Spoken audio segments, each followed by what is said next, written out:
जय शिवराय, जय शंभूराजे. सर्वांचं आपल्या नवीन ब्लॉगमध्ये स्वागत आहे गाईज. आणि चला आता सकाळ सकाळी मस्तपैकी आता आपण शेतात जाणार आहोत. मम्मीने त्यांनी तयारी केलेली आहे.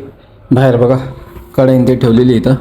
सो आता थोड्याच वेळात आपण शेताकडे निघणार आहोत, कारण आज आपल्याला गवार तोडणीचं काम करायचं आहे. आणि आज आपल्या शेतातली जी गवार आहे तिचा शेवटचा हप्ता असणार आहे तोडणीचा. सो त्याच्यामुळे आज आपल्याला शेतात जावं लागेल. सो चला मग आता निघूयातच आपण थोड्या वेळामध्ये शेताकडे.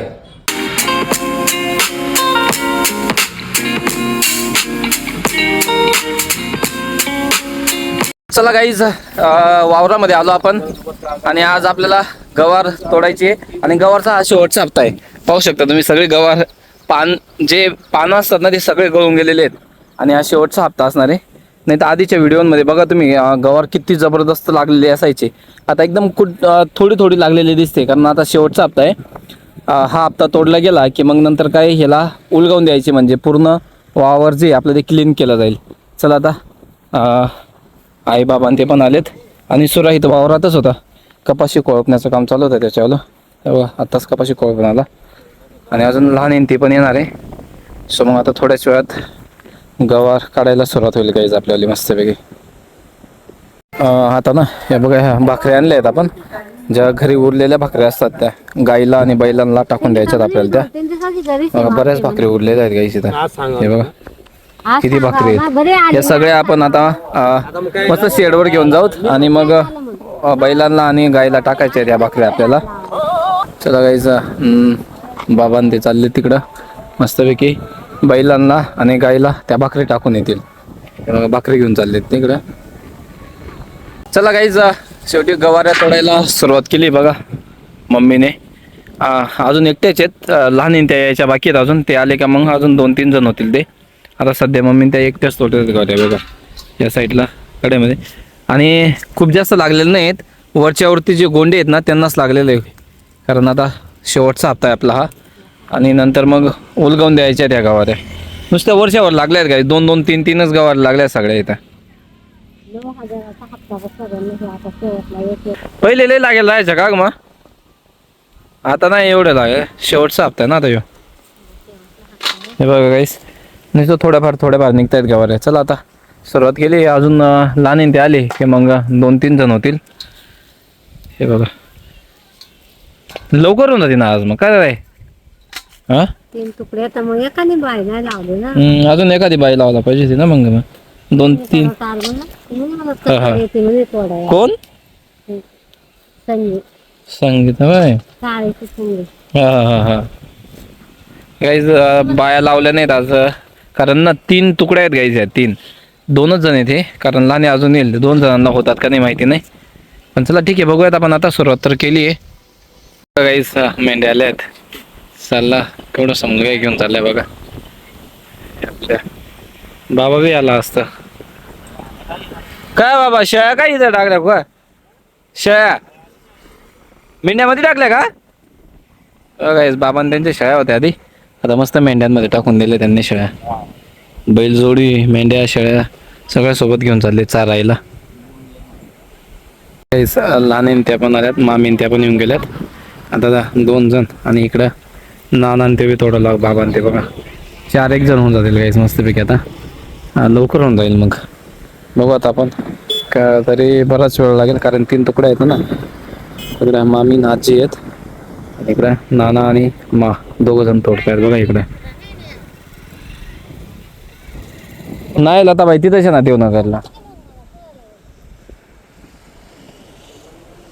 आया गंगापूरला आहे. दमनारवाले आया बी येत होती वाटते बरं का. गंगापूरला दमनारवाले आया बी होते. गंगापूरलाच आहे ना आया. तिचा पाय सुजून गेला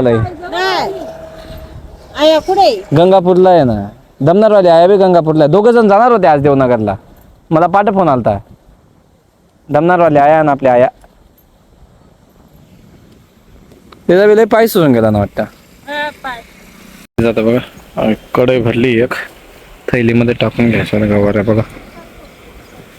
1 कढई भरून गेले गाईस बघा, फुल कढई भरून गेली 1. आता थैलीमध्ये टाकून घेतील, कारण गवाऱ्या पण एकदम नॉर्मल आहेत, जास्त लागल्या नाहीत ना. सो नाही तर आतापर्यंत एक थैली भरून गेली असते गाईस.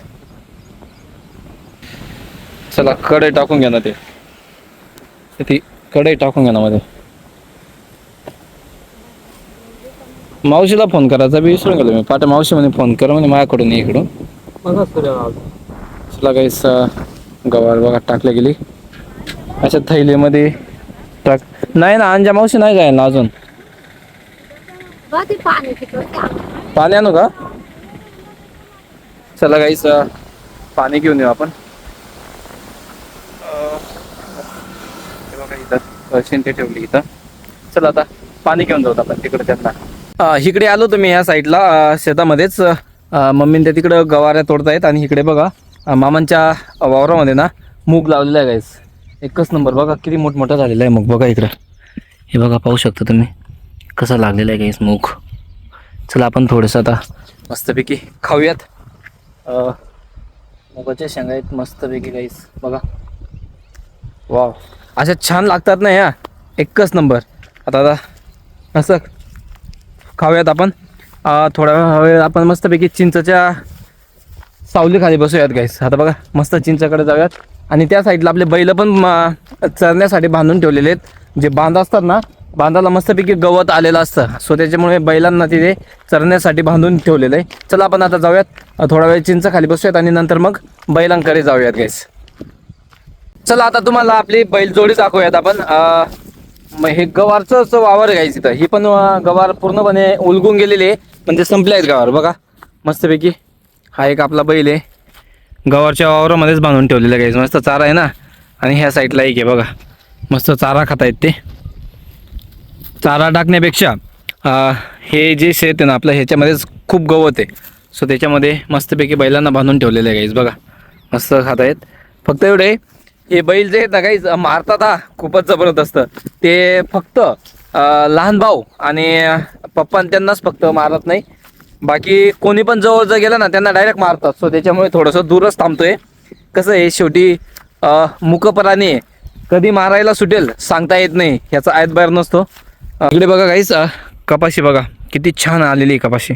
आणि मस्तपैकी त्याला फ्लावर पण लागलेले दिसतात बघा तुम्हाला. येलो कलरमध्ये फ्लावर्स लागलेले आहेत. आणि खूपच ज्या दोड्या असतात कैरी कपाशीची बघा त्या पण लागून गेलेल्या आहेत बऱ्यापैकी. सो चला आता आपण थोडा वेळ मस्तपैकी इकडं फिरूयात मस्त शेतामध्ये आणि मग नंतर घरी जाणार आहोत आपण. चला गाईस आता बराच वेळ मस्तपैकी इथं चिंचेच्या झाडाखाली बसलो तुम्ही. आणि इकडे आलो बघा ही आपली मामान त्यांची विहीर आहे. पाणी तुम्ही बघू शकता गाईस इतकं जबरदस्त पाणी फुल भरलेलं आहे ना. म्हणजे हाताने सुद्धा आपल्याला पाणी काढता येईल. दोरी टाकून पाणी काढण्याची गरज नाही. म्हणजे पूर्ण विहीर बघा तुम्ही इथं वरच्यावर पाणी आहे गाईस इथं. अगदी तुम्हाला बघा इकडनं दाखवतो मी. बघा तुम्ही इथं ह्या साईडला बघा इथं जर थांबलो ना आपण हे दगड जे दिसत आहे तुम्हाला ह्याच्यावर बसून खाली पाणी पिऊ शकतो गाईस आपण. म्हणजे इतक्या वरती पाणी आलेलं आहे बघा. पावसाळा असल्यामुळे ना जमिनींना इतकं पाणी आहे. आणि आपल्या गावाच्या शेजारीच मोठा डॅम आहे. सो त्याच्यामुळे पाण्याची कमतरता इकडं नाही आपल्याकडे जास्त तरी. उन्हाळ्यामध्ये थोडंफार पाणी विहिरींना आटत असतं पण मोस्ट ऑफ इकडे पाणी आपल्याकडे असतंच.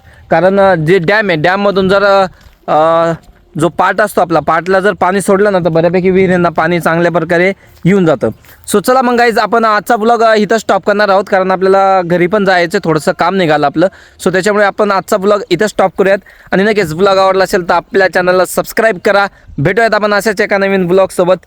Thank you so much for watching. Bye.